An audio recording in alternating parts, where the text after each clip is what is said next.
In a world gone mad, only rationality and common sense can save it. It's Andrew and Jerry Save the World with your hosts, Andrew Langer and Jerry Rogers. And now, here's Andrew and Jerry. Well, hey there, everybody. Welcome to another episode of Andrew and Jerry Save the World.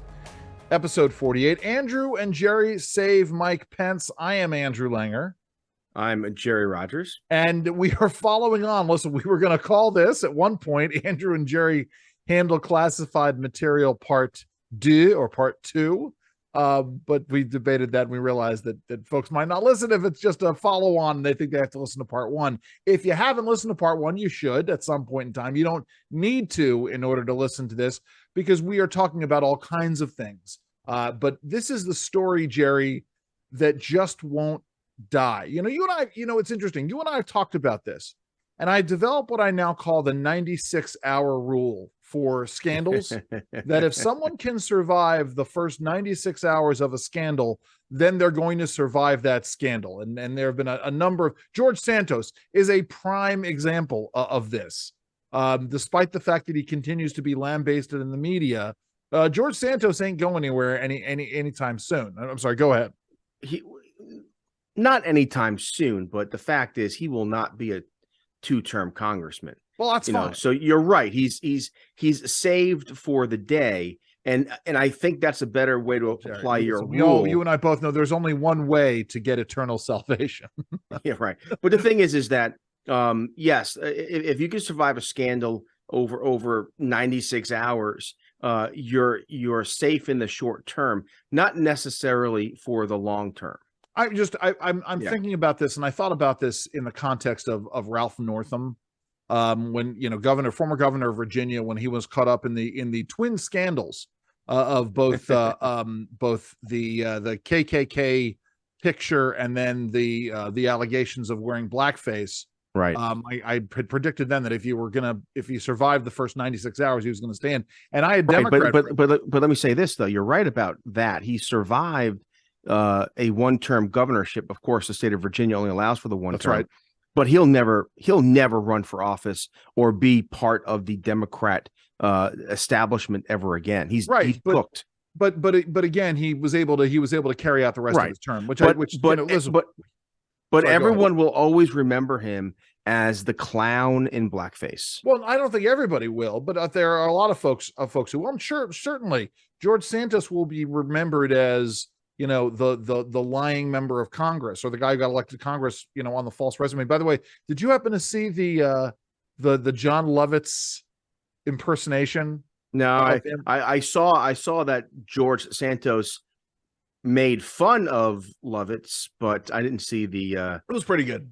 And he then got up. Where did he do on that? Jimmy Fallon. I just watched the clip on YouTube. Okay. He then gets up. Lovitz gets up and sings a version of "My Way," in which he changes the lyrics, and I thought it was pretty funny. Well, I think John Lovitz is hilarious. I've always found him hilarious. One of the best episodes ever of Friends is John Lovitz playing a character who owns a restaurant who is interviewing Courtney Cox's character to be a chef, and he gets high.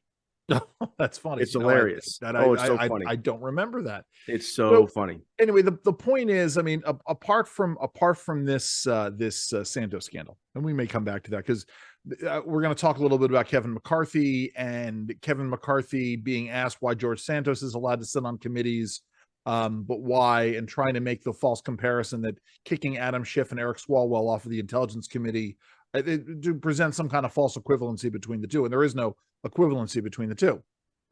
And also, again, since you mentioned it, we can't say this enough. Swalwell was intimate with a Chinese spy. I want to get into this. All right. Because there's a great clip from Kevin McCarthy about their being confronted on this by a reporter, and I want to play that in a few minutes. But I want to go back to the real breaking news from earlier on this week, depending on when you're watching this, which is, so we had the entire scandal of manufactured scandal of Donald Trump and classified documents and the FBI raiding the house.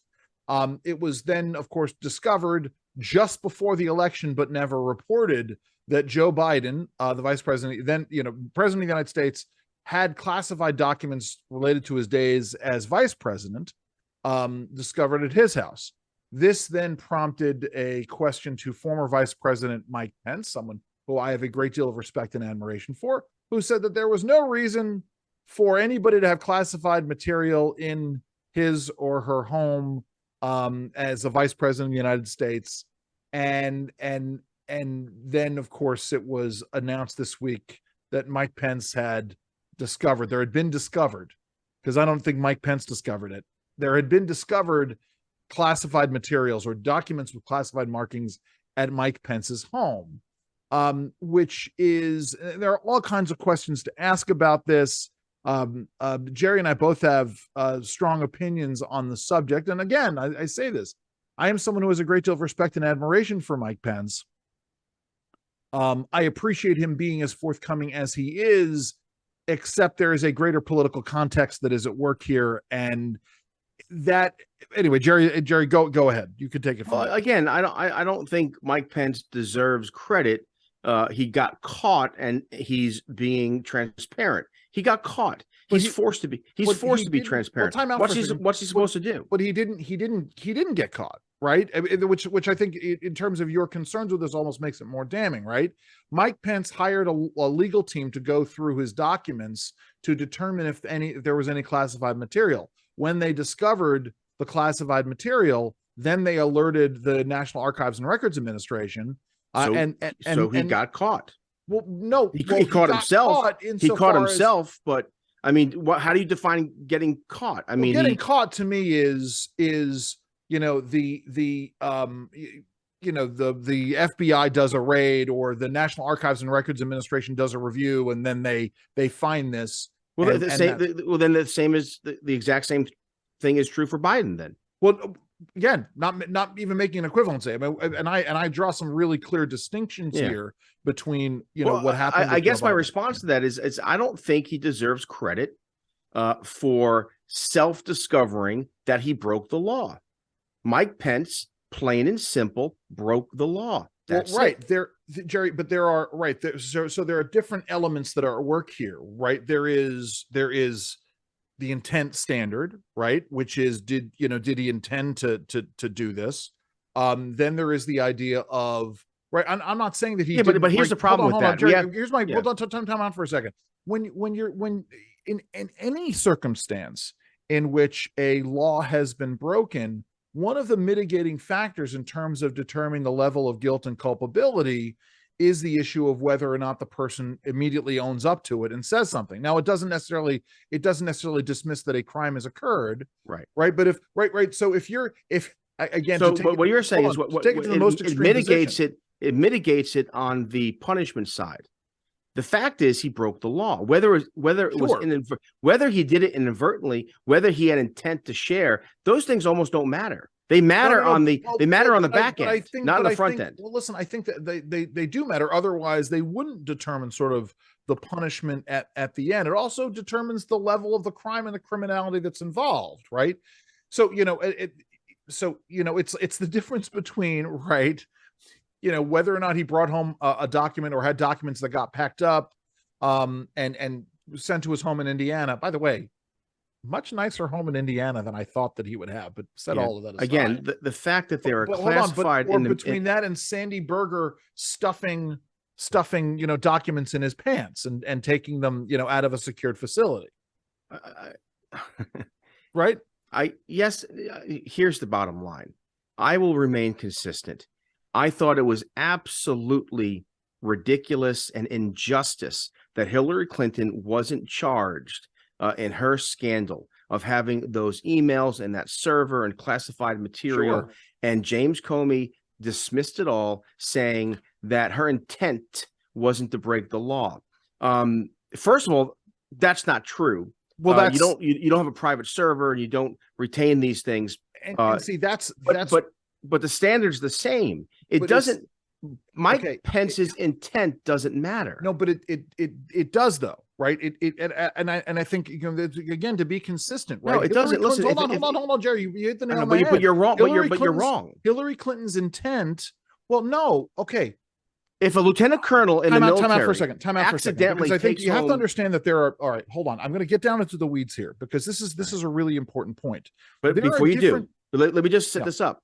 If a lieutenant colonel, if a sergeant, if a non-commissioned officer or enlisted man in the United States Armed Services inadvertently brings home classified information with no intent to share it and brings it back immediately and owns up to it, they are charged, and there are instances when they have gone to jail. But there are instances, and there are instances also in which things have been. Again, you're talking about the punishment versus what the punishment versus the criminality of the act. And again, there are two kinds of an intent standard. Let me talk about this for a second, because this is an important point across the breadth of the law and how things get prosecuted. And you and I have talked about the issue of the complexity of federal law and the issue of how the average American commits 3 felonies a day, you know, the Henry Silverglade theory.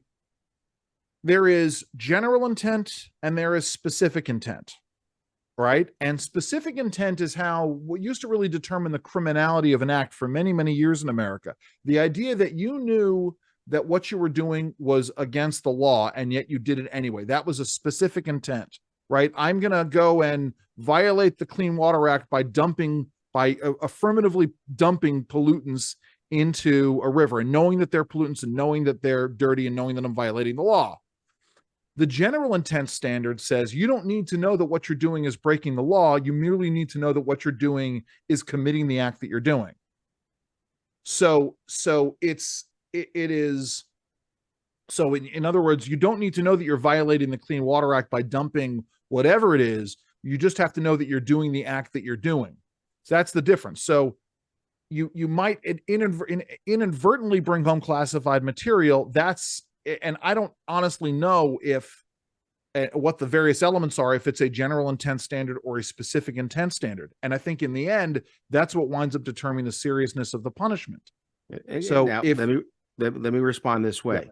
This is why we lose every single battle. But okay. Because you are parsing and slicing, and the bottom line is that in the public discourse, what matters is the general truth, and the general truth is he broke the law. But the general truth is that he broke the law, Jerry. But again, you have to parse these things out, right? You don't. Not in politics. No, you don't. But Jerry, you do, because Jerry, you just said that Hillary Clinton, she had the intent of breaking the law. Well, I mean, I don't know if she did or not. Dismissed it. Yeah, but when you set up a separate server outside of the organs and you store classified information on it, that's the intent. You have an intent to do that. And but take a step backwards though. Even if Hillary Clinton did not have the intent to keep and store classified information, the fact is that, again, by my standard, doesn't matter. She still should have been prosecuted. So should Joe Biden, and so should Mike Pence. And Jerry, I'm agreeing with you in that aspect of it. But you cannot ignore the behavior, and you cannot ignore the circumstances. Well, this is where I don't know who you think our audience is, because for the average American who's concerned about kitchen table issues and taxes and soccer practice and has to pay attention to politics at a kind of a disconnected manner, we have to just give them the straight bottom line. But the straight bottom line is that Mike Pence broke the law, and he should own up to it and announce that he's not running. I understand who our listeners are. They also want us to go through and talk about why what Hillary Clinton did was different from what Mike Pence did. What Mike Pence did was different from what Joe Biden did, and what Joe Biden did was very different from what President Trump did. I guess this is my frustration with everyone who's defending Mike Pence. Yeah, it just muddies the water. Jerry, but here's the problem, right? The problem is that when we talk about reality gets very muddy, and there has to be, we have to look at things the way that they really are. And so there's a difference between a vice president who inadvertently takes home documents. Yeah, he broke the law and he should suffer the consequences for that. But there are different consequences when you break the law, you store classified materials behind a Corvette in your garage that's an unsecured garage, and you have a family member who's an agent of a foreign power living in that house. Different now. See, apples and oranges.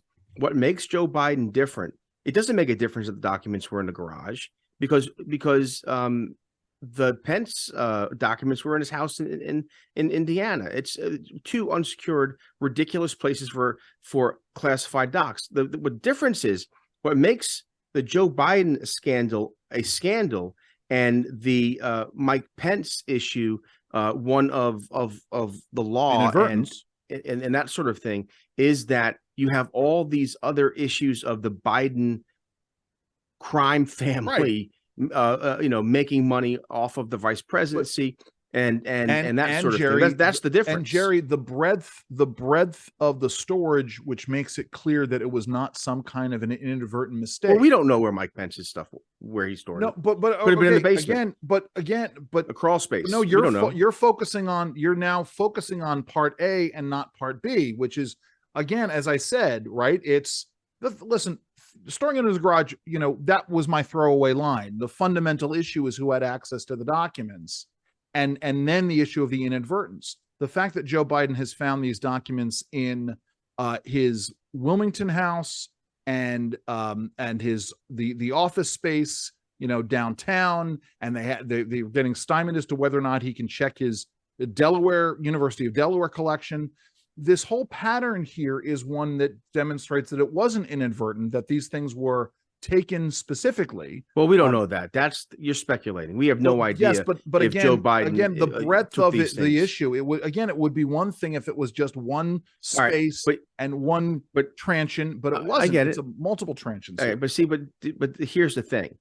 By parsing and nuancing Mike Pence, because you like Mike Pence, how it just muddies the water it comes to the broader issue. It's not an issue of I gave the caveat to make it really clear to people that I'm not some guy who has been anti-Mike Pence my entire career. And that far from the truth. And I've got to be open and honest about this. But no, the reason why I'm dismissing it is because, and this is where I think Mike Pence, where he was trying to go with this was, he made his dumb statement, and it was a dumb statement to say. Oh yeah, well, remind the audience what the right. But it was an accurate statement. But for him, without knowing, it was the kind of thing where a lawyer never asks a question that the lawyer doesn't know the answer to already. Yeah. But Mike Pence goes on TV and he says that there's no reason. I think I said this at the beginning of the show. There's no reason for a vice president to maintain classified documents in their possession outside of a secured, a SCIF, a secured compartmentalized. And he's right. And he's right. But then he said, something, maybe I ought to go and double check my files at home to make sure. And he hires a law firm and they go and check it. And then they discover, and he does what he thought was markedly different than Joe Biden, is that he immediately said, contacted NARA, contacted the FBI and said, hey, or the DOJ, I've got these documents here. And he went public with the story to distinguish himself from what Joe Biden had done. And that's sort of where you and I, that's why people. But Joe Biden did the same thing. But no, he didn't though. His lawyers discovered the documents, and then his lawyers immediately. But they sat on the news and they didn't disclose it to the public. No. The DOJ, the media didn't disclose. I don't think that they disclosed it to the media until after the election. No. Well, the Bidens never disclosed it to the media.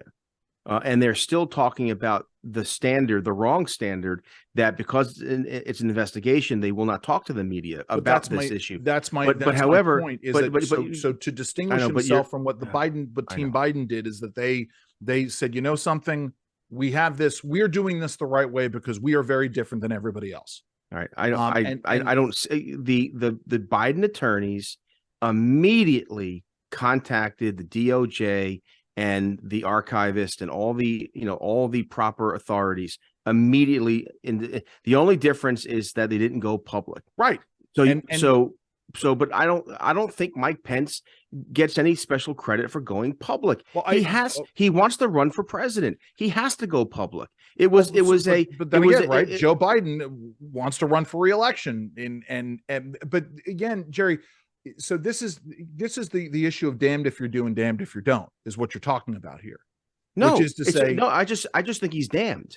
I think once, that's what damned if you do, damned if you don't means. Right. So either way. Right. But the thing is this: these documents have been discovered. He's out. He's disqualified. Period. But again, I don't necessarily think he's disqualified. It comes down to, he hasn't been charged with anything, and we don't know what the verdict is going to be. And he should be charged. Well, and he should be charged. He is. I hope he's indicted, and I hope he's charged, and I hope there's a trial, and I hope that the justice is done. If it means that he gets probation, this is what again, coming back to our audience. Yeah, this is also what our audience hates, which is sort of an immediate dismissal of because essentially what you're doing, Andrew, time out, Jerry, what you're doing is he broke the law. I understand he broke the law, but Jerry, we've also gone down this road of we have to pick the battles that are worth fighting. And and I agree with you. I don't think Mike Pence is worth fighting over. He broke the law, but he should recuse himself from the presidency. We're going to narrow the field already. You go down this road, and then we don't have any candidates that are going to be able to run for president. Listen, how about we have candidates who haven't broken the law? But how about that? How about that standard? Listen, that's a fine standard. But again, in an America in which the average American commits 3 felonies a day, we are holding our candidates up to an almost impossible standard. But you're conflating two different things. He broke the law. He's the vice president. These material are not to be removed from a skiff. They're in his house in Indiana. But again, Jerry, this is not me crossing the street, and because I'm outside of the crosswalk at noon during a Tuesday, I violated some kind of ordinance that I wasn't aware of. Sure. This is completely different. Well, again, except for we don't know the circumstances. We don't.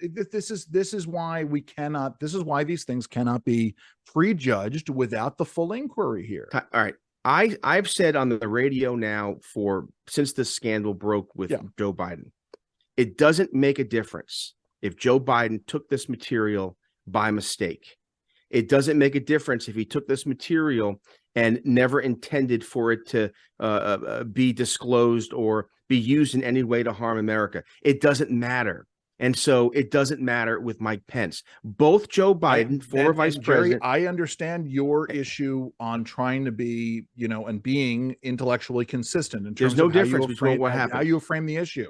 Yeah. But the problem for Joe Biden, and I have been consistent in this, is that it's less of the issue of what he might have inadvertently taken and the issue of who had access to it. Yeah, which is why the Joe Biden scandal is worse. Right. I said this before we went on air.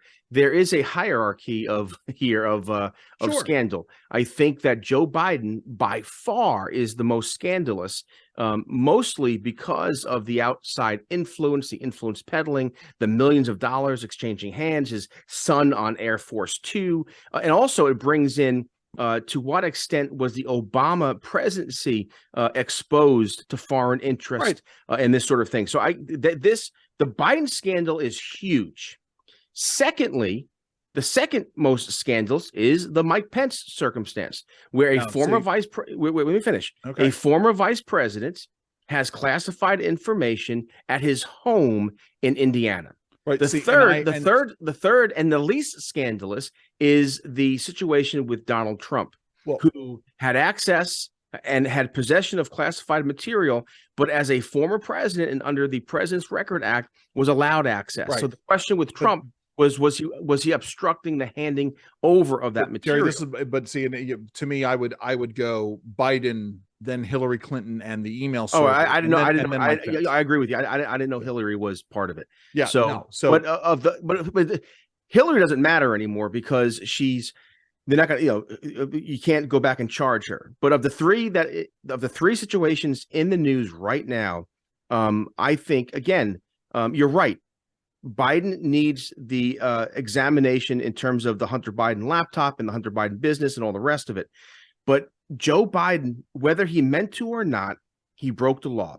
Right. If I were Joe Biden, I guess I'm sorry, not Joe Biden, Mike Pence. If I'm advising, the other part of this is, I to me, we've talked about this idea of making sure we give news time to breathe. And so we understand a little more about what's going on with circumstances and situations. But we already decided to talk about it, though. But of course. But my point, well, I mean, it's a big story, but my point in all of this is, we don't know to what degree internally, what justice is going to do vis-a-vis Mike Pence. Of course. And in all likelihood, Pence is going to be investigated, and the question then becomes, how much is Mike Pence going to cooperate, and whether or not some kind of a plea deal is offered, and what that plea deal uncovers. What Mike Pence is hoping for, the real reason why Mike Pence went public with this, is that he's hoping for prosecutorial discretion. And get the same thing that happened to Hillary should happen to him. I think there's a fundamental unfairness there. Mike Pence is a politico. He is someone with authority and power.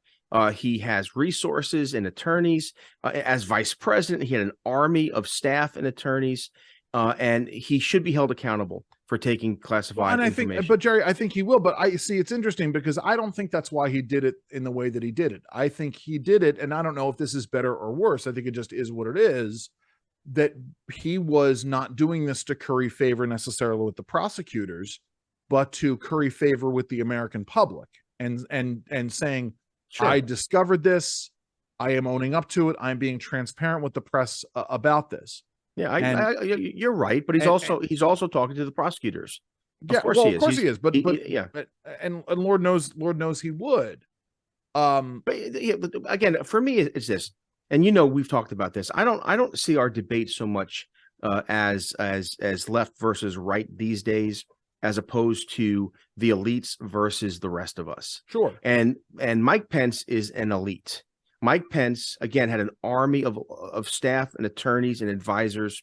And since then, he has made lots of money. He's a multimillionaire, and he got caught with classified information that he should not have had. He obviously, if it's in his home, he some way allowed for that, whether it was inadvertent or not. He allowed for it. Okay, but let me now. Ask but you no, this, let me finish. But if Liam someday goes into the academy, comes out as a first lieutenant, and gets assigned the Pentagon, and is rushing home for his wife, and is in a skiff, and grabs his papers and whatever else, and runs out and goes home, and discovers, oh shoot, Liam Rogers would be prosecuted. Well, and I don't see, and Liam Rogers doesn't have an army of staff or attorneys, and has no resources. Why should Mike Pence be judged at a different standard than a regular lieutenant in the army? Again, that's the problem with hypotheticals. In that, no, it's not hypothetical. If this happens, it's not hypothetical. But there are lieutenants. Okay, I'll give you a prime example. Somebody in a skiff copies classified material on the wrong Xerox machine. Right. It happens. It's a serious issue. And it is a violation of the law in order to do that. Now, in all likelihood, that person is not going to get prosecuted. That person is going to lose their job. Or they're going to get some kind of. But there are serious consequences. Right. Serious. But my point is, why should Mike Pence not suffer a serious sanction? But I don't understand. You seem to be under the impression that I'm saying that Mike Pence shouldn't suffer some serious adverse consequence to this. Well, number one being, he should say immediately that he is not seeking the presidency in 2024. He should do that immediately. why should he do that now when he doesn't know what the consequences are going to be, right? Let's say that he gets charged with a misdemeanor, and he has to pay a fine. Does that disqualify him from running for president? In the current, yes, it does. Shouldn't that be left to Republican primary voters to decide? No, it shouldn't be. Why not in this, because as you know, it's in the context of Joe Biden and Biden Inc. Unfortunately, it might not be fair. Okay. Wait, time out. Yeah. Life is not fair. If this happened and we weren't dealing with Trump and Biden, then maybe you let this run out, see what happens. Maybe and then we see what happens. But it's not. Look. I agree with you. It's not fair that Biden is kind of in this tornado of other Let me give controversies. you another hypothetical. But he is. Let's say that a Republican governor. Let's say that a Republican governor had come to the Capitol on January 6th, right? And that Republican governor were charged with sedition, and somehow some kind of an Obama-appointed judge convicted a Republican governor, a popular Republican governor, of seditious activity. Should that, I guess actually that would automatically disqualify that person from running. But my point in the end is, let's say that you have a Republican governor or a Republican member of Congress who is convicted on a misdemeanor of some trumped up charge. You're not gonna. You're right, but again, apples and oranges. Jerry, I mean, it gets this isn't about in terms of this issue of fighting, and this is not a trumped up charge, though. It's not a trumped up charge. He has materials marked classified in his home in Indiana. Okay. He admitted to such. And that you say that is an automatic disqualification from running for president. In the context of 2023, when we're trying to get justice and investigation to find out about this Biden family Inc. Yes, unfortunately for Mike Pence, because this is happening now in this current environment, yes, it disqualifies him. I see. Period. I don't necessarily. I think context is everything in these kinds of a circumstance. Well, again, if you want to win in 2024, again, let him run. Okay, but so let's talk about that. I mean, because that's a good place to go. So why not be consistent? Let me be really clear about something. Why not be consistent? I don't think. Frankly, as much as I would support Mike Pence, I don't think Mike Pence makes his way out of the primary, but I think it's left to the voters to decide. But the reality is, let's say that Mike Pence gets the nomination and it's between Mike Pence and Joe Biden. You think that Mike Pence bringing home classified material as vice president amounts to a hill of beans in the average American voter when they're going up against this? Even a Republican voter going up against this, or an independent voter? I think it absolutely, yes, more than a hill of beans. I think it's a difference between winning and losing. Yes, absolutely. When faced with Biden Inc., I mean, it becomes an issue that nobody wants to talk about. Listen, let me explain this. And it's brilliant. Newt Gingrich was inspired by Ronald Reagan's 5 principles. Ronald Reagan gave his second inauguration, 1985. Ronald Reagan laid out 5 principles by which the Republican Party should govern moving forward, and Gingrich was inspired by this, and he sat with Reagan and they discussed. Even, this is 10 years prior to the contract with America, and Reagan, in his wisdom, said to Gingrich, you got to get 80% issues where 80% of the American people agree with you. Sure. Because once the media lies and manipulates and deflects and deflates and does everything else, it's going to come down to a 55% issue. And so the brilliance of the contract with America was every single issue was 80% or best, 80% or higher. Yes. And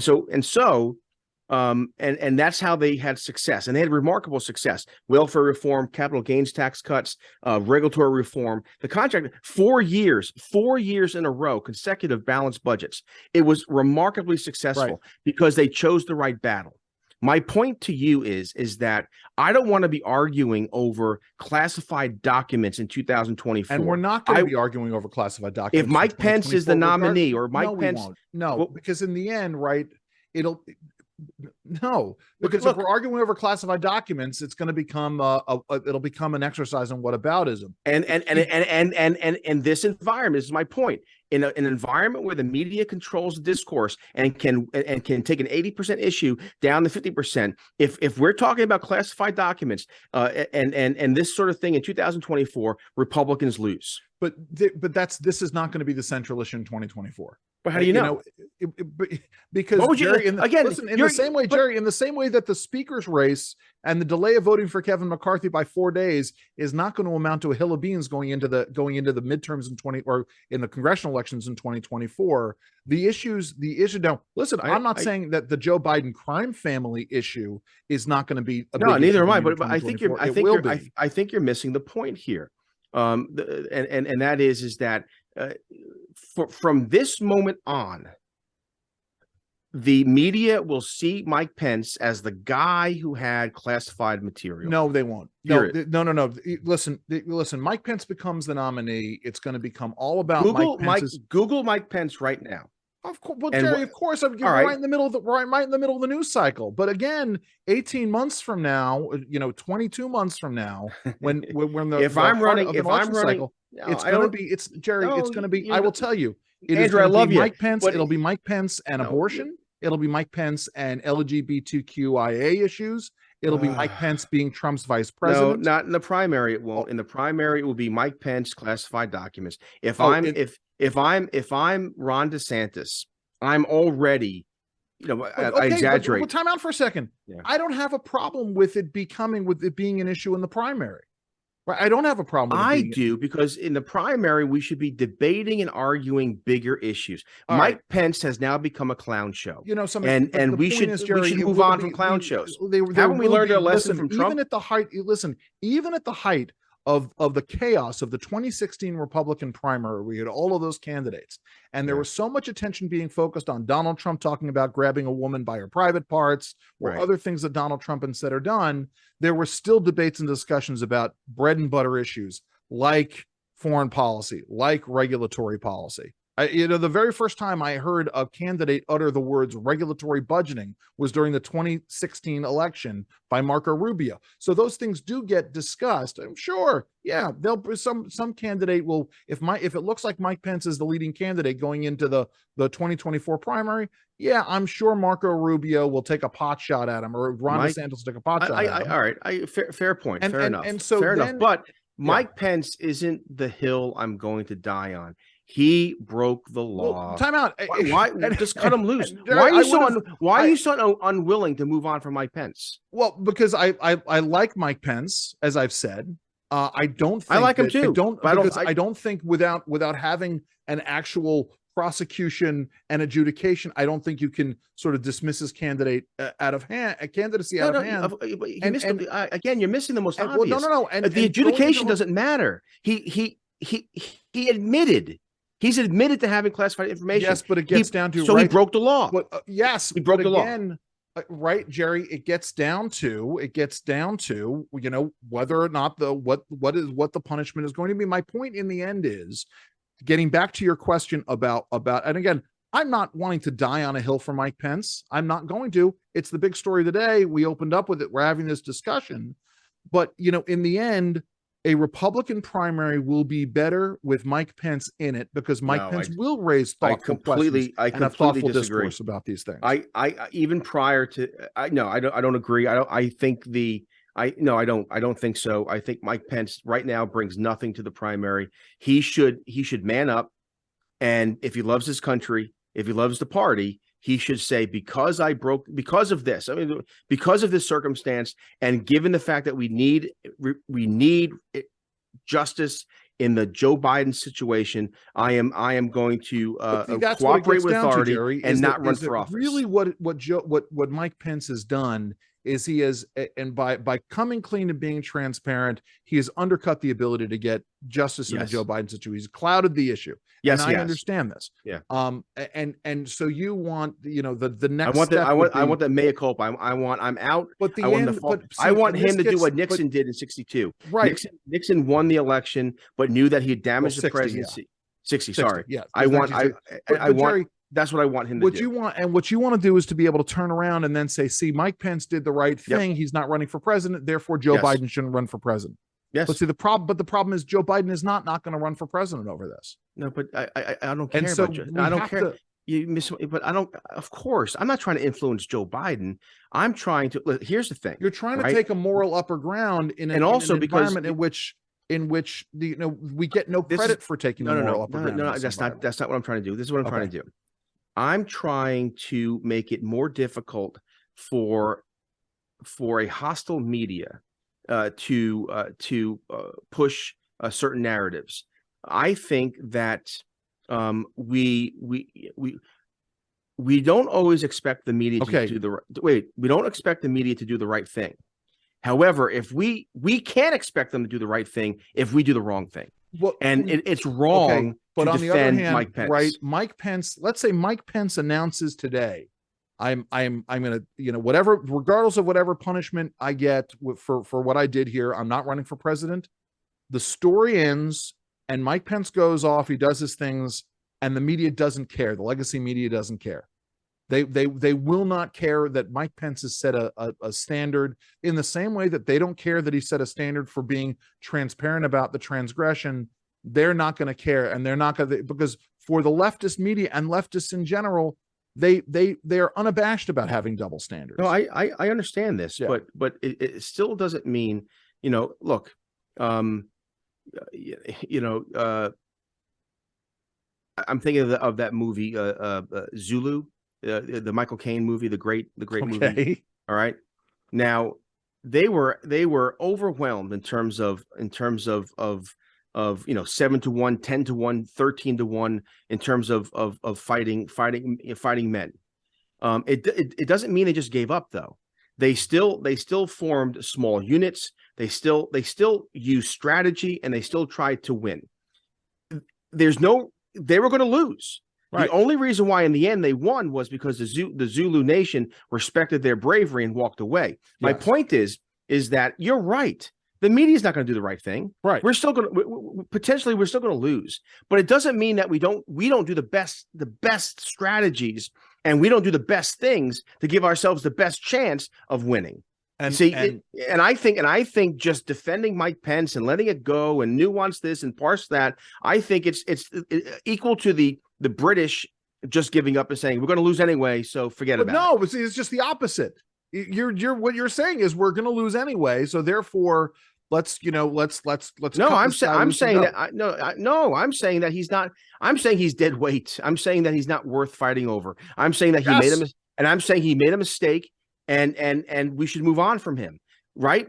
And I don't want to stop fighting. I think by dragging him with us, it makes it more difficult for us to fight. And see, and again, I think this is where we disagree on this, and I think we're gonna have to disagree on this point.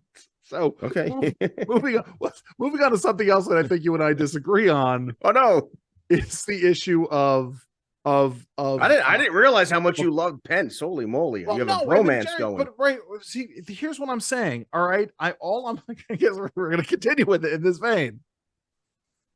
I like Mike Pence. I have a great deal of respect for Mike Pence. I have for a very long time. And you don't like Joe Biden, so the fact that they did they both did the same exact thing. Are interpreting, but Pence you want to defend, and Biden I'm going with you. I am going with you. All you again. We talk about an 80-20 issue, right? I'm going with you 80% of the way. It's the last 20% that you and I are disagreeing on. Which is again, I don't think then if you lose credibility, you can. Look. Right, so now I'm down to 55%. No, time. Separate. No, right. Shut up. Separate the access for money scandal with the Hunter family. Separate that out just for a second. What Joe Biden did and what Mike Pence did is exactly the same. No, it's a little different. No, it's not different at all. It's not even a little different. It's exactly the same. It's listen, twins. if we discover that Mike Pence has classified material at Advancing American Freedom, if we discover that Mike Pence has classified material at some educational institution that he had a sinecure, I would agree with you. But there is the number of places where Joe Biden inadvertently. All right, Joe Biden has, I think it's now 4 or 5 places. Right. All right. You're right. Multiple locations. Right. Okay. Time out. Let's just look at the basic facts. Both are former vice presidents. Both had no authority to take White House papers. Sure. White House papers broadly, classified information specifically. The only person who has a legal right to White House papers after they leave the White House is the president, right? Including classified documents. So we don't even know these are classified documents. But again, there might be non-classified documents that neither Biden nor have right to access. But my point is, both vice presidents both admit to the wrongdoing, inadvertent. Sure. Both have classified items. We don't know what they are yet, but classified items. It's the same. Time out, Jerry. You get pulled over on 270 for going 80 miles an hour. All right. Yes. Okay. Or above 80 miles an hour. It's reckless. Right. It's the only time you've done it. You get pulled over there. I get pulled over on 495 for doing 80 miles an hour, but I've also been caught doing 80 miles an hour on Route 50, on 95 going north, on 301 over on the Eastern Shore. I have a rash of speeding tickets on my record. Right. There is a difference in the way the law looks at what the exact same crime. No. All right, so I'll throw. Let's have fun. I'll throw it back at you. So Joe Biden's classified information traveled from his office at the White House or executive office building, wherever his, as vice president, wherever he had this information, to Delaware and to DC. Yes. Essentially Delaware and DC. Pence's material had to travel 1,000 miles to the Midwest. Sure. So what's more dangerous? Information going from the White House 3 miles to the Penn Biden think tank, or information traveling from the White House with moving companies through various states, getting packed and unpacked.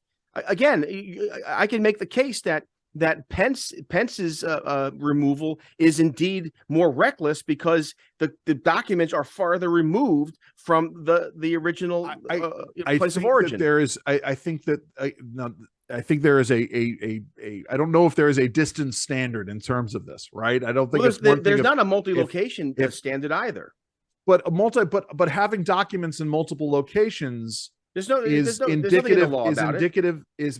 having documents in multiple locations is indicative again down the road of intent, right? Because you have these things in different places. Like anyway, there's an intent standard that I think is different there.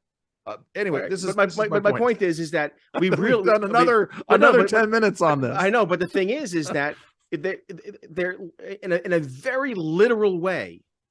What Pence did and what Biden did is the same thing. When at the very face of it, it's the same thing. Sure. And so therefore, I don't see why we should treat Biden come back to any your different earlier, than Pence. To come back to your early point, right? The difference between a second lieutenant, and this doesn't happen because the way I understand the way a SCIF works, a secured compartmentalized intelligence facility, is that there's someone who monitors the papers and you can't take them out of there. It's different when the vice president has documents in your house. But my point is this: there is a difference in there is a yes. So if you have a second lieutenant who inadvertently takes a stack of documents and puts them in a satchel and walks out of the SCIF, they're in big trouble. Yes, but or someone who says, "Oh, I want to take this home with me. It's classified. I want to read it at home," and takes it and puts it in his bag. It is essentially the same crime, but there is a difference in the way any kind of a prosecutor would look at that. I get it. Yeah. What Pence did, what Biden did is the same thing, and both should be adjudicated in a similar fashion. And I'm going down the road, and as I said, 80%. Pence should be investigated. Pence should be prosecuted. There should be an adjudication there. Some kind of a sentence should be meted out. Some kind of punishment meted out. Yes. Where I leave you is whether or not Mike Pence is automatic to declare today that he's not running for president. I'm with you 80% of the way. I get it. So but here's the thing: I'm tired of losing, and I think Mike Pence, because of this, again, I agree with you. It's not fair. In the sense that let's it's not even that it's not fair. I don't think it gets us anything. I think politically it doesn't get us anything. Well, I don't agree. I think right. when, I understand this. When elections, look, I know, but when elections are, and you know this, right? If we have to win Wisconsin, Minnesota, and we need to win them by, and we might win them by percentage points, by pieces of a percentage point. Any dead weight hurts us. So let's get rid of it. Okay, but again, so we're talking about two different elections, right? We're talking about the primary election and what happens there. And the primary election colors the general. You know that. Of course it does, right? But I think it's highly unlikely that Mike Pence, emerges from the primary. But if he did. All right, so here's a question for you then. I get your point. Yeah. But let's say that there's one of these ridiculous moments, because it'll happen. Let's say there are 10 people running for the nomination. Sure. And who cares who they are, but Mike Pence is one. And a CNN reporter, not CNN, because the Republicans are going to have more center right moderators. But right. let's say Tucker Carlson is the moderator. Okay. Sure. And Tucker says, who here condemns the violation of taking home classified documents? And let's say there are 10 and 7 raise their hand and 3 don't. Well, I think all of them would raise their hand. And I think then Tucker Carlson would turn to Mike Pence and say, Mike Pence, you've condemned this, but you did it yourself. That seems to be an inconsistency. How do you explain this? Let's say there's an Andrew Langer who refuses to condemn them. But see, I condemn them. I've already condemned them. But no justice though. Well, let's say that no, I'm not saying that there's no justice. I'm saying that Mike Pence should not declare without any adjudication that he shouldn't run for president. That's all I'm saying, Jerry. All right, good. Well, let's end it now. But I think this. I think if you admit to breaking the law, serious felony type laws, and you admit to it, I think that by itself should be reason not to run for office. Well, okay. I mean, again, it's a situation where I don't know what the end result punishment is going to be. And what if Pompeo? What if Pompeo, who's obviously going to run for office, what if it's discovered that he has classified information? I would say the same thing. He should that's fine. And I would also say the same thing, which is, so you would say Pompeo shouldn't run. No. I would say the same thing as I've been saying, which is Mike Pompeo should not declare himself to not be a candidate for president until the process works itself out. Right. So here's the bottom line is I want all the dumbasses. I want to vet them out ahead of time. Right. Mike Pence has shown himself to be a dumbass. Let's take a step back, Jerry. Back in 2016, or when was Bridgegate? Oh, Bridgegate was prior to 16. Happened in 14. Okay. 13 Perfect. or 14. So it happened in 13. Okay. So should once Chris Christie was accused of malfeasance, should Chris Christie have declared himself that day that he was not going to be a candidate for president in 16? Interesting. Because and I bet you we can go back and find some conversation over this.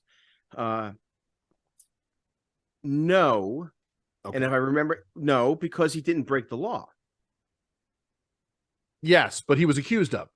Yeah, but that's the big difference. Yes. Mike Pence didn't come out and admit I broke the law.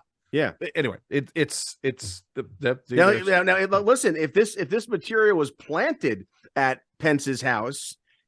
And he says, "Oh, I didn't. I didn't." What's his? No, I mean, listen. I'm fairly certain. Listen, I am fairly certain we're going to find classified material in Mike Pompeo's office. Just adding color to our conversation. Yes. If the circumstance was that Pence says, "Wait a minute, no way, I was careful, and this was planted, or someone else put this here," then I'd have a different opinion.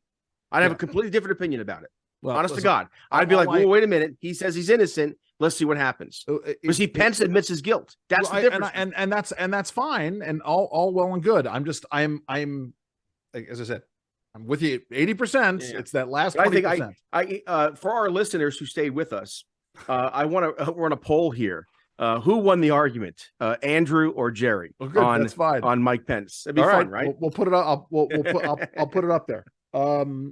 In fact, we'll put it up there on the. I'll do one of those Twitter polls. I've never done one. And I'm going to start using Pence as an adjective to describe certain Andrew Langer positions and activities. Okay, I guess I will use Biden.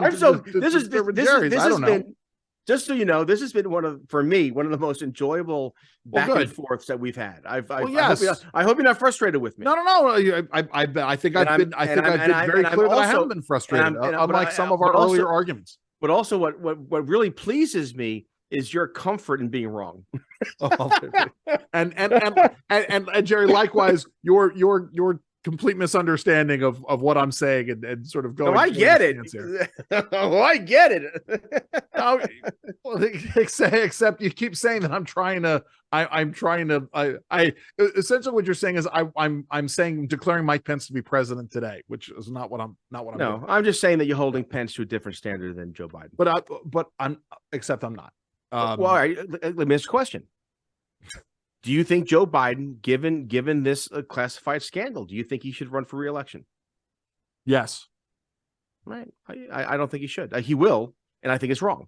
I want, but not because of the classified document situation. I know that's a whole other show. The whole Biden Inc. is a whole other show.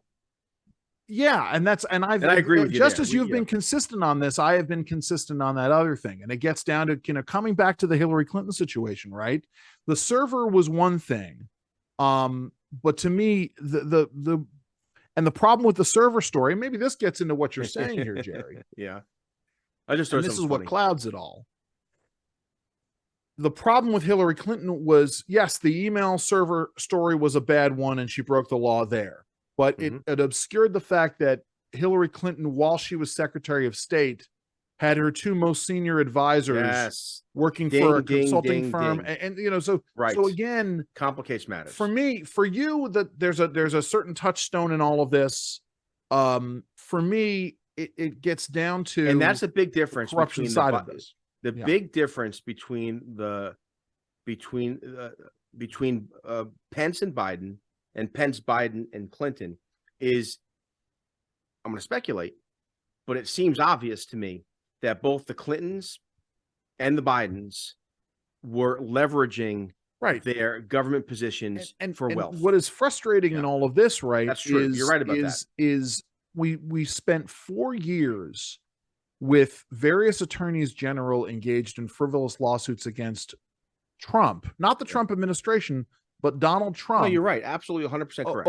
Over bullshit, pardon my French, BS things like the emoluments clause with regards to the ownership of the Trump hotel. Yeah, you're right. And yet there was no, and so this is which goes to my I guess my broader point, and that is that the left really does engage in lawfare, using the law, using prosecutors and the Department of Justice being politicized. And I think it would be refreshing. And I think it would be a demonstration of character. And I know Mike Pence is a man of character. Part of me thinks that to demonstrate integrity by him taking himself out of the presidential picture demonstrates I have character above reproach.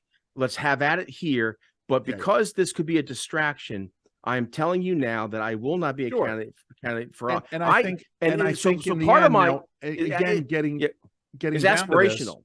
Like my part of my there's the aspirational aspect to it, but I think Mike Pence again agreed with you on 80% of that, which is I'm going to admit that I was wrong. I'm going to cooperate fully with the prosecutors, but I'm going to leave it to the voters. But I'm going to run anyway. But I'm going to leave it to the voters to determine whether or not I should. And to me, that's hackery. Well, that's part of the problem with our culture and our politics. And we can, you and I talked about this, and you tweeted about it, I think yesterday, where everyone seems to be in a grift. Everyone. Okay, now this gets. Thank you for and Mike Pence. Unfortunately, I think if Mike Pence doesn't step outside of this, he's no different than the rest of the charlatans and the liars. And that's just it. I think it's a huge mistake to lump Mike Pence in with, and there. I don't want to. There are people I don't. And there's degrees of it. There are people I don't want to mention by name, Jerry, for a lot of reasons. Yeah, because that would raise their profile. Yes. But you know, and plus, who knows what they might do? They're crazy. That's exactly right. Right. That's exactly right. Yes. But you know, Jerry and I, when we're offline, Jerry and I spend a lot of time talking about this. I'm going to tell a little story real quick because you were involved in this. Because I told this story to someone last night. Years ago, Jerry and I worked on an issue. It was a really good and interesting issue. And we got approached. We were offered support for the issue. It was an issue we were working on. We were offered support for it. We were offered X number of dollars. And it was, as I said, it was something we were already working on. The first part of the grant money came in. We continued to work on this with the expectation that the rest of the grant money was going to come in, and the person walked away without giving us the rest of the grant money. And it was for us anyway. It was. But the point is that this is someone who had been involved and made promises and underdelivered, or anyway had engaged in this kind of griftery in the past. And I was reminded of this person when I was introduced to Maria. I'm going to admit this. Introduced to Maria Butina at an event. Maria Butina, the Russian spy who had tried to infiltrate conservative circles. She was dating someone that was a friend of a friend, and I met this person. And Andrew's life is like a Netflix series. Yes, the Netflix series. But my point is, my immediate reaction to meeting Maria Butina was that Maria Butina was Russian for this person's name. I mean, I got an immediate bad sign. But it's just one of these situations in which there is a grifter class on both sides of the political aisle. And the grifter class has a way of it is a cancer. And there are people who make copious amounts of money off of political causes without contributing anything substantive to those causes or helping that cause achieve victory. And that's really, I mean, Jerry, I think that's what you and I are talking about when we talk about the grifters who are out there. People who suck up resources. You're right, but I would add a layer on top of that. There is the grifter class, and sometimes we don't know who they are, and we're surprised to find out. Oh, I thought he was a good conservative. Turns out he's only in this for the money or for the prestige or whatever. And I and I'm still naive enough or despairing optimist enough to be surprised when that happens. When there's a legit conservative who I discover is, oh my goodness, this person's no better than, and that happens a lot. But I would add on top of that, those who don't know when. Again, those who don't know when to stop, when to quit, when not to run. And again, unfortunately, I'm putting Mike Pence in this camp. If after this scandal he continues to run for president. So, but however, I don't mean I'm not saying his character is flawed. What I'm saying is that politics and Washington D.C. really can impact your priorities. Look at the last 40 years. I would say on the Republican side, there's been 3 transformational figures. Okay, time out for 1 second before you get to the 3 transformational figures. Just part of what prompted this, or part of what was part of this conversation afterwards is Dan McLaughlin from the National Review tweeted out this old Far Side cartoon, which is a bunch of sheeps in a field, but then it's very clear that all of them are wolves in sheep's clothing. And the caption is, wait a minute, isn't anyone here a real sheep? So, the folks who are watching the podcast, they can see this, but I will describe it to you. So the 3 things, Jerry, right. But I'm putting Mike Pence in the same bucket, so to speak, above the grifters, but still, kind of hovering around that they're in it for the politics or the power or the prestige or the money more than they are in it for the principle. I put Kevin McCarthy in this bucket. I put most of the Republican caucus in this bucket. But I get it. That's politics. You're going to have your hackery. But the difference is that in my mind, the left has its hackery, its grifters, of course, but they're also true believers. Their grifters are also true believers. And our grifters are just grifters. See, okay. But let me say this real quick. the Democrats, the progressives, are visionaries. They're creative and imaginative, and they're also corrupt, and they're also other things, but they have vision. The problem is that they are disconnected from reality. So, for instance, when the Democratic Party and the progressives say defund the police, or let's have no cash bail, and a murderer or a violent criminal is let go, and that criminal does rape or mug or murder your family member, it proves that they're just disconnected from reality. But they all believe it, right? And many of them make money off it, i.e., George Soros and all the rest of it. Our side is similar in that they're kind of hackery, but Republicans are a managerial class. They want to manage things, and this is why we're not going to get any real reform when it comes to the debt limit, because the Senate, Mitch McConnell is a manager, and there's been three transformational figures in the GOP, in the conservative movement over the last 40 years that made real change. Number one is Ronald Reagan, undeniable. Number two is Newt Gingrich, and number three is Donald Trump. Right. Okay. Those are the three and only three. Now, here's the thing. We don't need 100 Ronald Reagans. We don't need 100 Gingriches, and Lord knows one Trump's enough. But we do need one. And again, I want to, when you siphon something out, I want to separate the wheat from the chaff.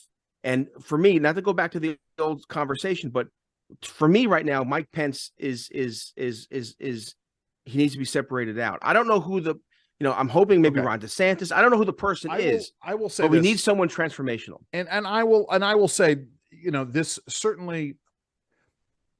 I wish that it was not Mike Pence, so that I could have this conversation free of Mike Pence. I won't say his name for the rest of the program. No. But my point is this, because you talk about this. So to me, the grifter class are those who are in it simply to make money, and they don't care about an issue, and they will siphon away resources to line their own pockets. And all of the folks who made money on the Tea Party moniker, exactly right. Basically after 2013, and sort of destroyed that movement. I think that they fit into that category. Even the Trumpsters have the Trump movement, the right. MAGA have their grifters. 100%, right? Yeah. But I will say this much: I would never put Mike Pence in that category. Now, not in that category. I agree with you. You're right, but I would also put him in the Kevin McCarthy category. Don't consider Mike Pence to be a hack. And here's why. And again, I've known Mike. Well, I'm using that term very broadly. Okay. I put Mike, just for clarity, I'm putting Mike Pence in the same category with a Mitch McConnell and a Kevin McCarthy. See, I maybe, but I don't necessarily dislike those. I mean, McConnell was heroic, when it came to judicial appointments. I think Mitch McConnell is a committed philosophical. All right, Jerry. Apart from this circumstance, right? Take away this admission this week that Mike Pence had classified material at his home, right? Right. What is your indication that Mike Pence is part of this managerial class, as opposed to being when he was governor, and he had opportunity to take a stand against the LGBTQ community, especially the trans agenda. He started out on the right track, and then was wrongly criticized as being someone who favored transition therapy and all the rest of it. But instead of sticking to his guns, he capitulated. Right. And which I always found very ironic, where when Trump announced him as his running mate, and the left went apoplectic because, oh my goodness, he's anti-gay. They were going by what had happened before, and not his capitulation. So by the same token, but okay.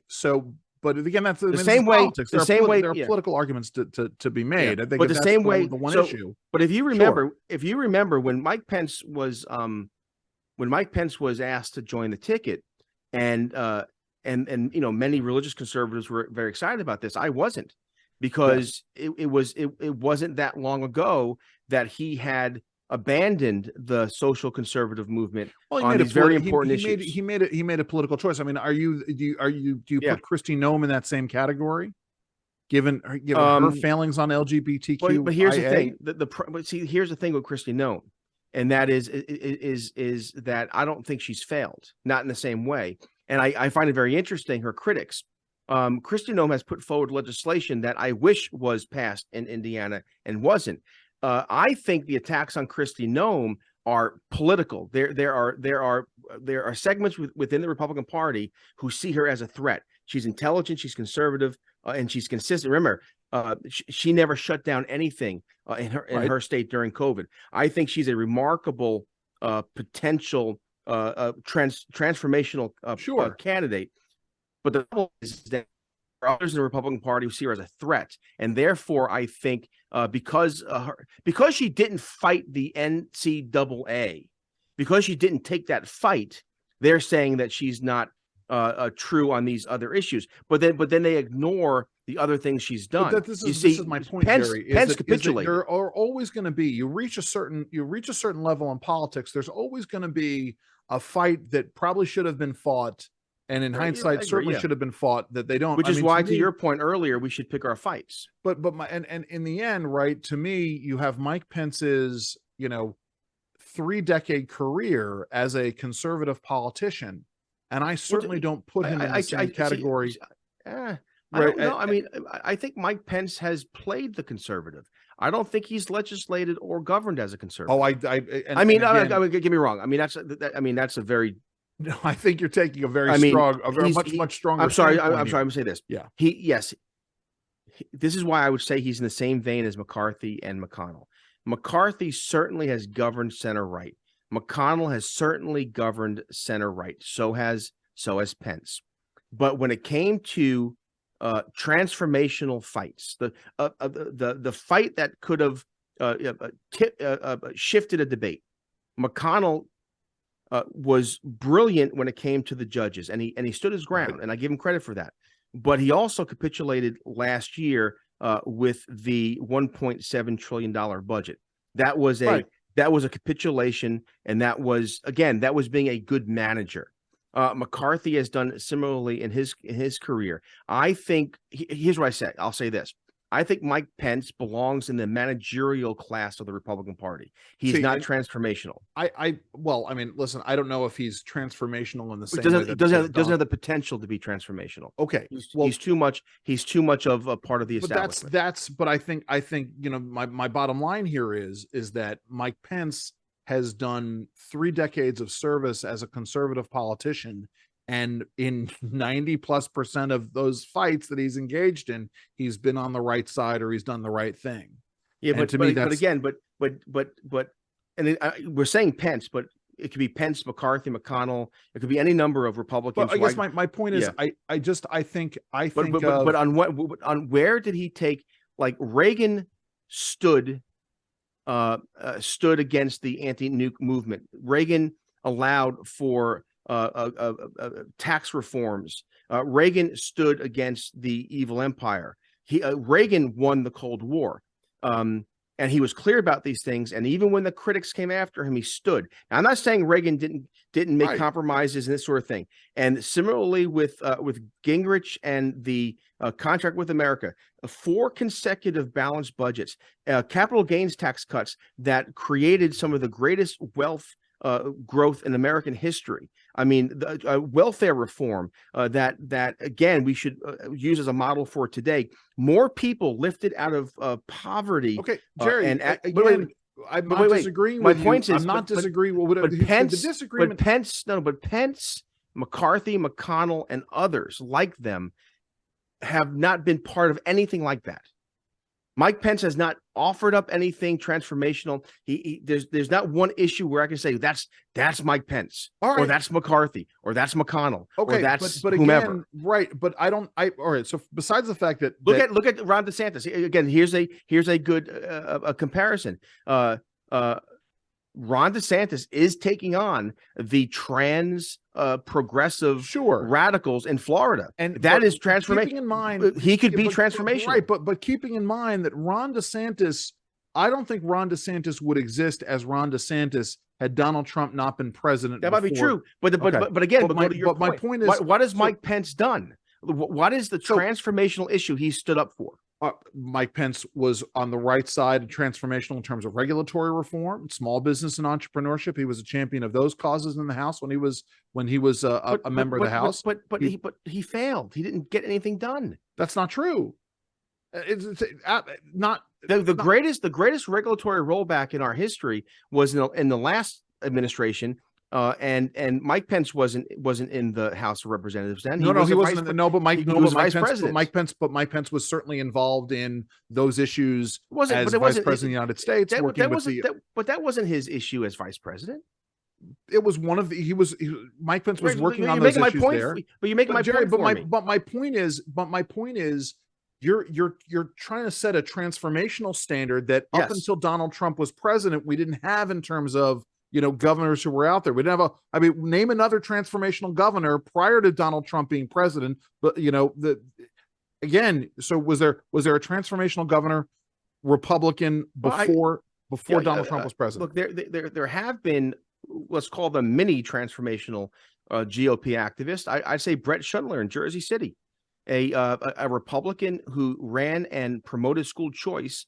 And won Jersey City, the most diverse city in America, and 80% Democrat. I would go through Mike Pence's record as governor, and apart from the LGBTQIA issue, Mike Pence was in Indiana during his tenure. We didn't see advances. I tell you, who's a transformational governor? Who's the guy who just left Arizona? Ducey's transformational. In Arizona now, transformational education. We're looking at the leadership from Washington D.C. in terms of doing those things that did not exist. No, my point is that I could name Brett Schundler. I can name Governor Ducey. We could. And but I would. My point is, Mike Pence. There is no I would there put for Mike Pence in a category of governors who governed conservatively and offered conservative solutions and did things that a good conservative governor would do. But you can't name one though. That were not hackery. Well, listen, I'll go. You can't name pull it up and go through again. We're talking about things like regulatory reform. I don't know what he did on school choice. But but school choice is an issue we follow. We know where all the. It's not Jerry. That's not an issue that I follow. I mean, it's not my issue here. But we know where the school choice breakthroughs are happening. And when they happen, Brett Schundler, Cory Booker, back in the 90s.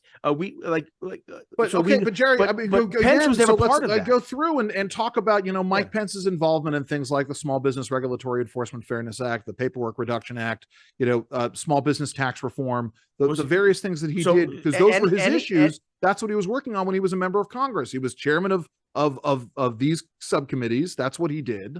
I know, but we can go back and go to our friends at CEI and look at the regulatory issues in the early 2000s, and in no way was the regulatory burden broke in the 2000 during the Bush years. We didn't start seeing regulatory rollback until the Trump administration, and Pence was way out of the White House, way out of the Congress. Again, I don't want to parse words, but we saw a regulatory slowdown. Now, the regulatory state grew under George W. Bush, but it was certainly at a slower rate than both under the Clinton administration. Now, what do you sound like now? It grew, but at a slower rate. Well, no. Okay, but the point is that nobody time out, Jerry, back during up the, until during the listen, Trump years. You and I were skeptical of this. Donald Trump promised zero regulatory growth when he was president. None of us thought that could happen because up to that point, but it happened. Most that we had seen. But it happened. No, I understand this. It did happen. None of us expected it to happen. We thought that it was going to be yet another bullshit. My point is, the bottom line for me is that there isn't one. I don't understand how we've spent an hour and a half talking about Mike Pence's record. Because I don't understand this. Because he's a regular politician. I don't think he, and that's just it. I take him away from the regular politicians. I don't. But the funny thing is I could name politicians, both right and left, who have signature issues and have made a difference. Like they actually succeeded in their issue. Brett Schundler, school choice. Ducey, school choice. Cory Booker, school choice. And others. We can't name anything for Pence. Even McConnell, we can say during the waning days of the Obama administration, he stood firm on judicial nominees, and then during the Trump administration, McConnell was a hero in getting, with Kavanaugh and with these others, and also with getting the judicial appointments done. Even McConnell, I could say, stood firm on the judiciary. Okay. Mike Pence worked on preventing. I mean, I can name 100 other people. He signed a law. Mike Pence signed a law blocking local governments in Indiana from requiring businesses to offer higher wages or benefits beyond those required by federal law. Right. He made a 10% income tax cut in 2013. So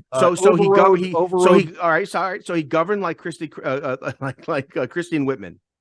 Well, no, I'm looking at this. During his tenure, Pence supported significant increases in education to funding preschools and voucher programs and charter schools. But none of these issues he's not known to be transformational in any of these things. All right, Jerry. Okay. All right. We are talking about two different definitions here. Yeah, Mike Pence was a pretty good center-right congressman. Although mostly Jerry, he was absolutely not simply center right. Mike Pence was a conservative congressman. He was a conservative governor. He was not a centrist. All right. Okay. For those and by the way, for those who are social conservatives, also asking Mike a lot Pence for someone to be transformational as a governor of transformational as the governor of Indiana. See, I'm not saying that he should have been transformational. What I'm saying is, what was the issue that he championed that is a transformational issue? And I'm saying that he doesn't have one. Pence opposed the Common Core Standard initiatives, calling for a repeal of the standards in his 24 State of the State address. Anyone could read off, like I could get, look at Paul Ryan's record and start reading off. He supported this, or he voted for this, or he was a sponsor of this. It doesn't mean that Paul Ryan was is any way attached to anything transformational. See, okay, I'm tired of the managerial class of the Republican Party. I got it. You're tired. You're tired of the managerial class, and you're. I'm tired of losing. But okay, again, all I've been saying. Rudy Giuliani, transformational figure in politics. and look where Rudy Giuliani is now.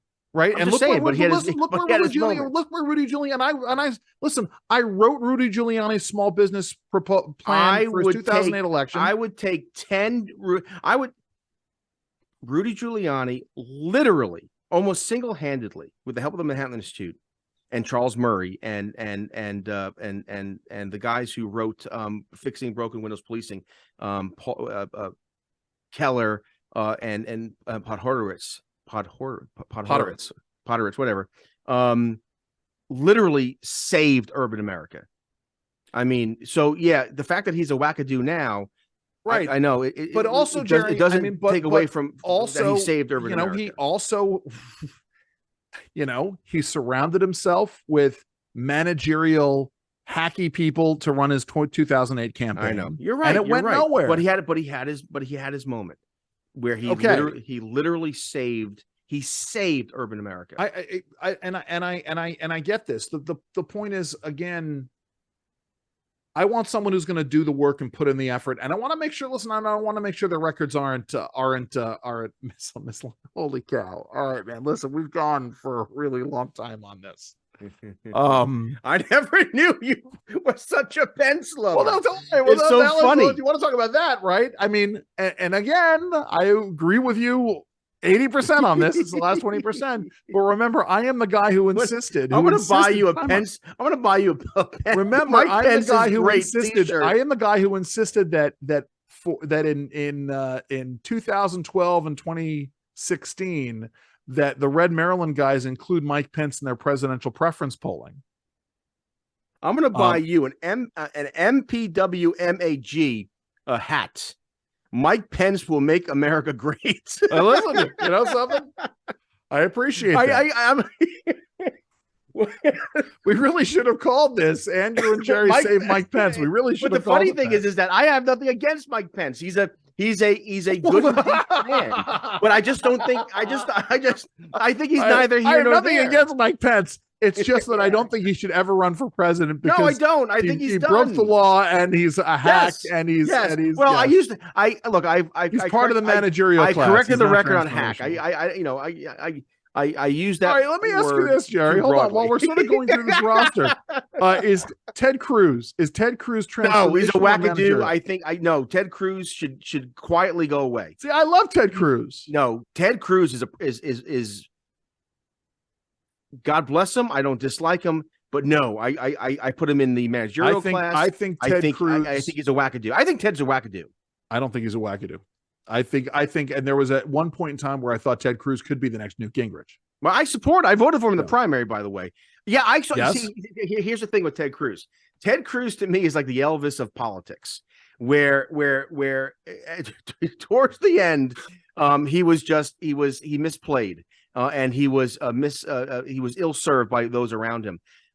Ted Cruz was once. You and I went to DC to the Ellipse and saw Ted Cruz and Donald Trump, and we interviewed Mark Levin about the Iranian nuclear deal. And Ted Cruz was right on. Yeah, he was right on.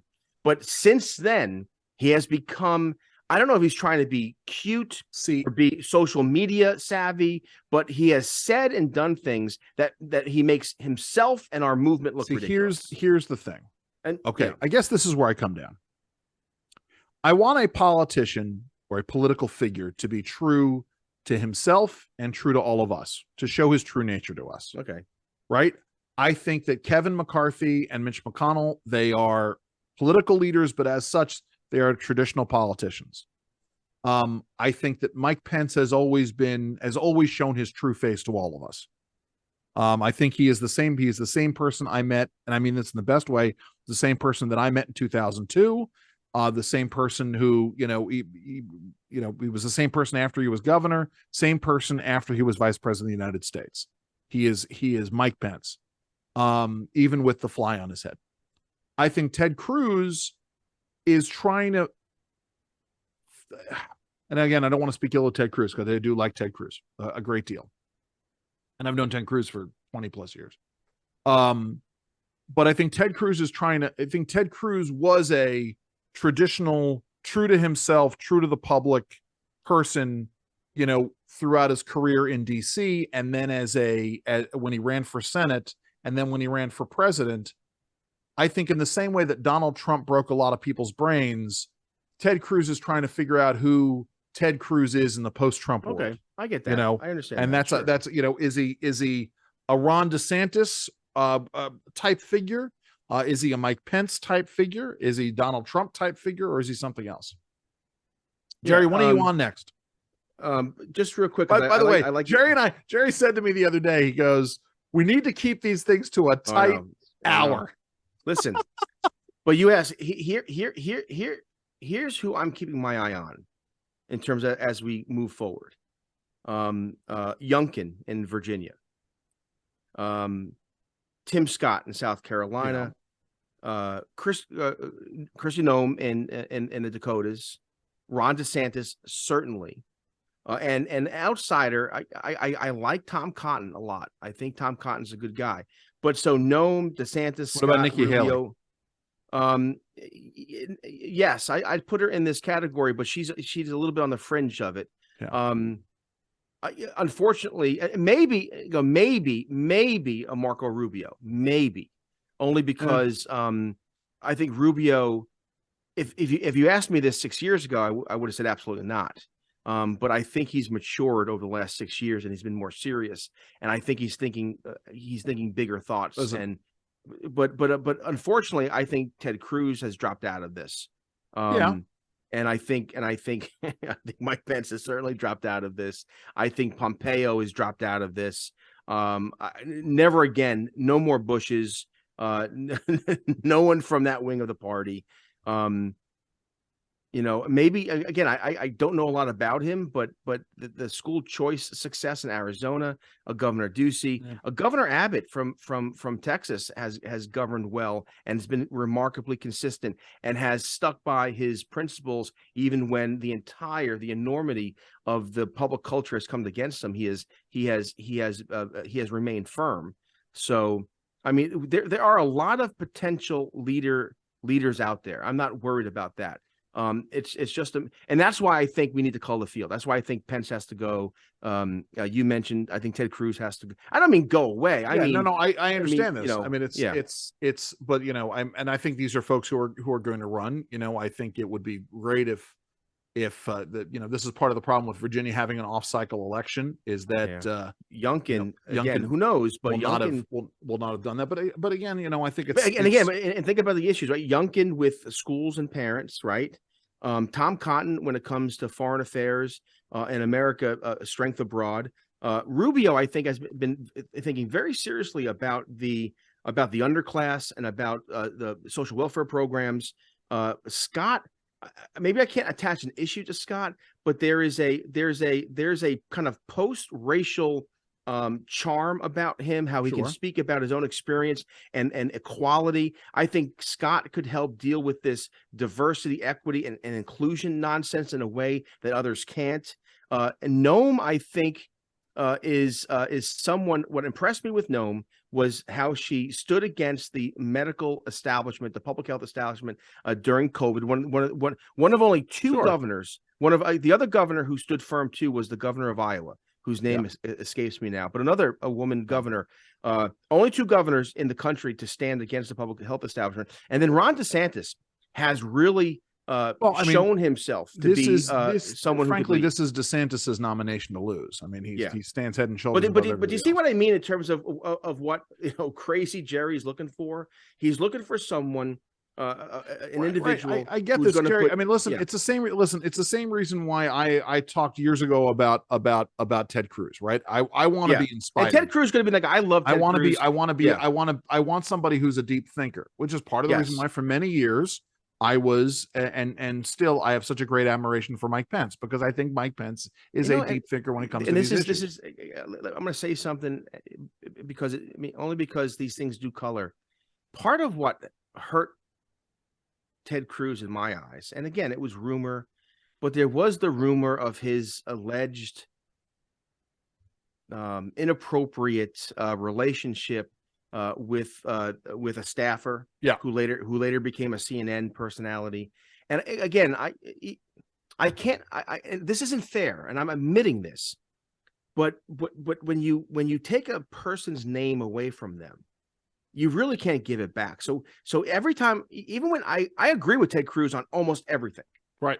I mean, I don't think he's ever said anything policy-wise that I disagree with, but his kind of weirdness on social media, his attack on like working Americans when it came to the minimum wage issue, I thought it was bizarre that he went after baristas and waiters and waitresses on the minimum wage issue. We have bigger dragons to go, bigger dragons to slay than someone making few bucks serving coffee.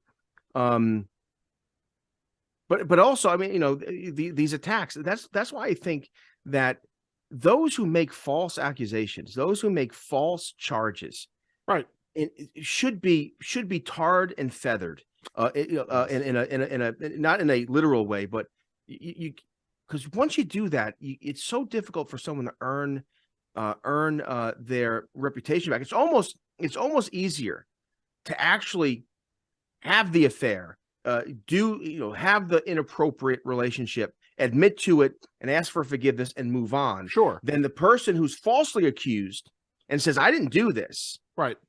There's always that lingering doubt, and is not fair. But I do think that impacts how I view Ted Cruz. Well, I mean, see, for me, I just don't, because I know Ted and but you say you know him, you don't know him in that way. No, of course. No.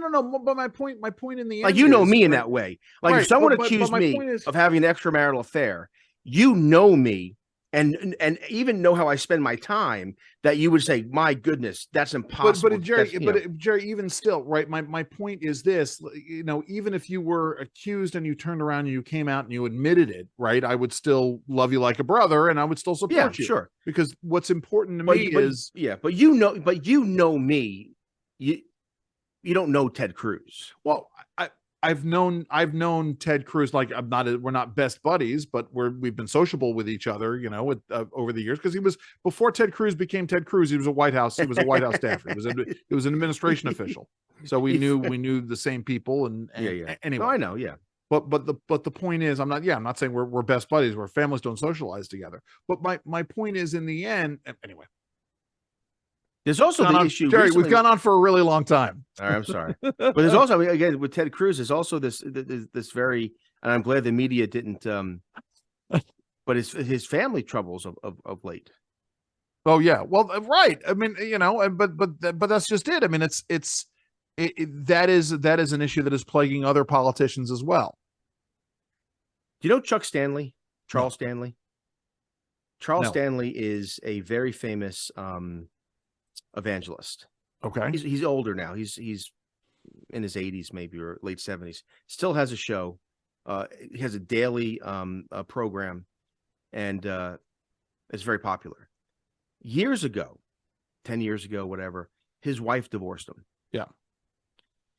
And he continued to preach. And I thought it was a serious mistake, that he should have gotten his family life in order. But he thought that his ministry was too important and he couldn't give up his ministry.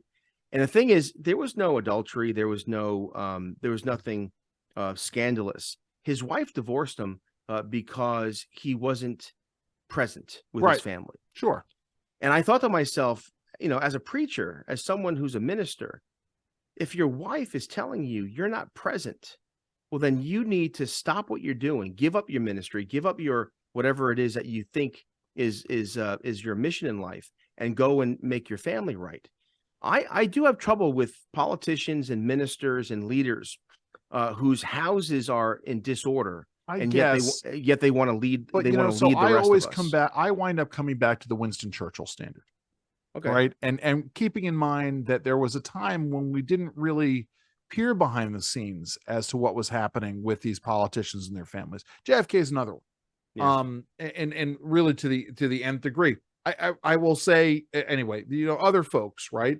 But Winston Churchill, he had a difficult relationship with his wife. She had a difficult, I mean, they loved each other, but she was traveling and he was not necessarily present all the time. His kids, the same thing. His household finances were in disarray constantly. He was drinking quite a bit. And yet, it was Winston Churchill. And anyway, my point, or FDR or whomever else, anybody else, again, before we were constantly peering behind the scenes as to what was happening there. It's only now, in this world where they're under this scrutiny. So you have Kellyanne Conway's daughter, acting out, or Ted Cruz's kid, or, Congressman Kasten's teenage daughter, dying under mysterious circumstances. What's his name? Jamie Raskin. Having of course. Yeah. I know. All I know is that, and maybe because I don't have these tragedies, I know that if I was a person in great leadership, a pastor of a church, a governor, a politician, a university president, whatever walk of life, if I was someone of a person of substance in terms of my career, but my family was in disarray, I would give up my career. Jerry, that's a priority you make, and by my own same token, I'll tell this story. Back in 2018, I was up for the afternoon spot at WBAL, and it was a 5-day-a-week afternoon gig. It was a dream spot. It was something I very much wanted, and for those of you who listen, that I was on on balance the majority of the time. I was filling in that spot between Christmas of 2017 and March of 2018. And I had one condition that I made, as part of this process to have the discussion with WBAL. I said, I need to be able to do my show from home on Wednesdays, because again, I can peel back the curtain. For family, entirely. sure, of course. I was living in Williamsburg. I live in Williamsburg, Virginia. I live 3.5 hours away from Baltimore. And I could do it where I could be away on Monday nights and I could be away on Thursday nights. I would do the show Monday, Tuesday, Thursday, Friday in Baltimore, but Wednesday that way I could be home 5 days a week. Yeah, makes sense. And WBAL said no. Yeah. It was the real sticking point in why I didn't get that job. Whatever. Again, which in the retrospect, and folks, guess what? Andrew and I aren't in the same studio. Yeah. And most, Mark Levin is at a home studio, and most of the folks you listen to are not in some centralized studio somewhere. Right. And we live in an era, and frankly, there were very few listeners, and those of you know who you are, who knew that I was not in Baltimore and that I was doing remote shows, but it was a tightly held secret. But this is not my point, Jerry. My point is I had set this up to sort of minimize my being gone from home. And when I didn't get the afternoon gig at WBAL, my older child confided in me that she was actually glad on some level. I mean, she was disappointed for me, but on the other hand, my being out of the house 2 nights a week actually had a negative impact on what was going on in my family life. And I took that to heart. But that's me. I mean, for me, but that's being also ever present in my family life has been of great Andrew, importance. That's the type of character that we need if we're going to turn things around. Our nation is in a crisis. But whether it's the family, whether it's this trans LGBTQ agenda, whether it's ESG and climate change, we are at a crossroads, and we need men and women who can make a difference. And it worries me that there seems to be very few on our side anyway. Again, back to my point, managers are important. The fact that the Republican Party is the managerial party is not on its face a bad thing. But we do need the next Reagan, we do need the next Trump, we do need the next Gingrich to rally us and to hopefully regain lost land. This gets into something you and I have talked about quite a bit, which is we don't have the exciting intellectuals who are able to articulate our ideas in a way. Oh no, you and I talked about this the other day. We discovered that we do. What we lack are the translational characters. Right. That's my point. Yes. The ideas on the ideas front. The conservative movement, the liberty movement, is sound. The problem, our challenge is that we have to clone Andrew Langer and Jerry translators. Sure.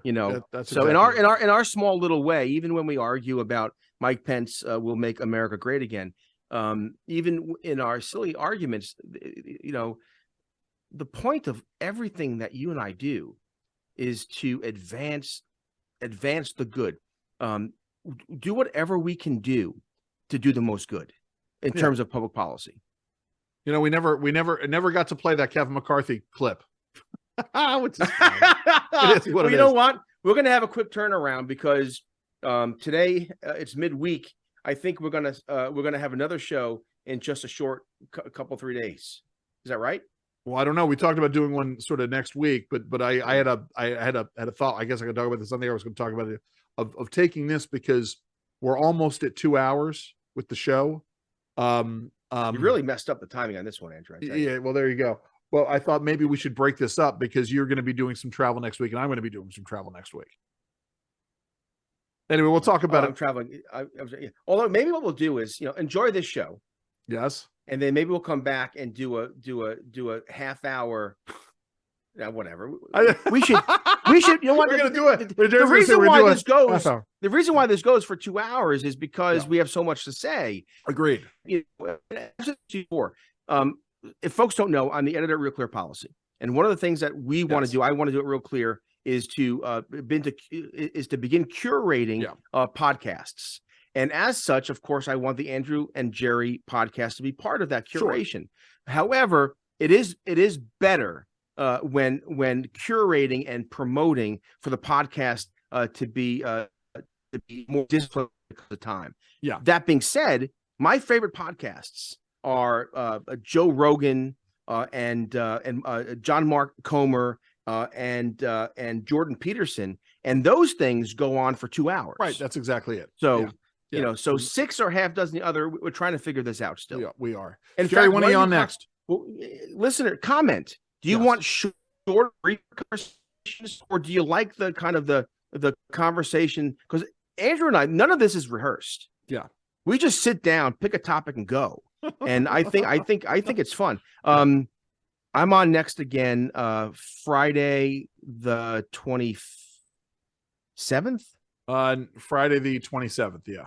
On WBAL on 10 to 2, and then I'm on Sunday for the Jerry Rogers Show, and then Listen, I'll tout them both. This week on the Lunch Hour with Federal Newswire, we've got Congressman Andy Harris from the great state of Maryland.